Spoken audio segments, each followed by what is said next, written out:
زندگی میں اللہ سے اس کی رضا کے ساتھ سکون والی زندگی کی دعا بھی مانگا کریں۔ ہم اپنی دعاؤں میں بہت ساری چیزوں کو طلب کرتے ہیں لیکن سکون کو مانگنا بھول جاتے ہیں۔ جب زندگی میں ہر چیز ہو اور سکون نہ ہو تو زندگی کی تمام اشیاء کی کوئی اہمیت نہیں ہوتی۔ اللہ کریم ہم سب پر اپنی رحمت کے ذریعے سکون والی زندگی کی نعمت عطا کر دیں۔ سب سے بہترین مددگار تمہارے اپنے ہاتھ ہیں۔ جب تم اپنی مشکلات کا حل تلاش نہ کر سکو تو اپنے دونوں ہاتھ اکٹھے جوڑ کر اپنے رب کے آگے اٹھاؤ اور دعا کرو۔ نصیب بے شک اللہ کے ہاتھ میں ہے مگر دعاؤں کا اختیار اس نے ہمیں دیا ہے، اور دعائیں ہی تو ہیں جو تقدیر بدلنے کی طاقت رکھتی ہیں۔ اور جب دعا کرتے وقت تمہاری آنکھوں سے آنسو آنے لگیں تو سمجھ جانا تمہاری دعا بارگاہ الہی میں قبول ہو چکی ہے۔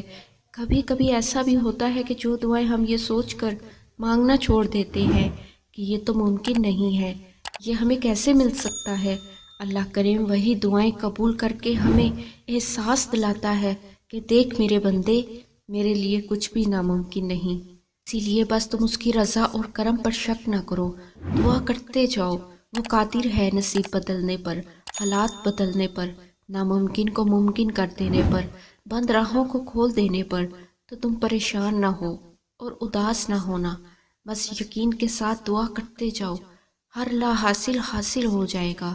جب اللہ کریم نے سورہ آل عمران میں فرما دیا ہے کہ دعا پہاڑوں کو بھی ان کی جگہ سے سرکا سکتی ہے تو قبولیت کا شک تو بنتا ہی نہیں۔ جب آپ کو کوئی مشکل آتی ہے تو پتہ ہے آپ کو سب سے زیادہ کس چیز کی ضرورت ہوتی ہے؟ اللہ سے باتیں کرنے کی۔ اسے بتایا کریں کہ آپ کیا محسوس کر رہے ہیں، کتنی تکلیف میں ہیں آپ۔ اس سے باتیں کر لینا، اس کے سامنے رو لینا ہی آپ کے دل میں سکون اتار دے گا۔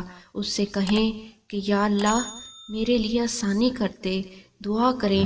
اللہ کریم سے کہیں کہ میں آپ سے دور نہیں ہونا چاہتی، بس آپ کا ساتھ ہونا ہی میرے لیے کافی ہے۔